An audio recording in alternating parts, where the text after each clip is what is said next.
Hi everyone, I'm Elise and I'm the horticultural technician for the City of St. Catharines. We're asking you to join us for the City Nature Challenge 2021. It's a great way to explore nature, contribute to scientific discovery, and the whole family can get involved. Here's how you can join. Visit the App Store or Google Play on your Apple or Android device. Download the iNaturalist app. Once it is downloaded, select the More tab at the bottom of the iNaturalist app. Select Projects. Search for City Nature Challenge 2021, City of St. Catharines. Select Join. Now it's time to find wildlife. It can be any wild plant, animal, fungi, slime mold, or any other evidence of life found in your neighborhood, home, backyard, or even through your windows. Take pictures of what you find using your phone or camera, and then upload the photos to the iNaturalist app.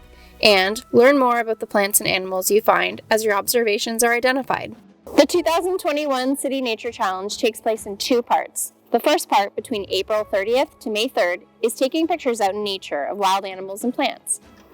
The second part, between May 4th to 9th, will be identifying what was found.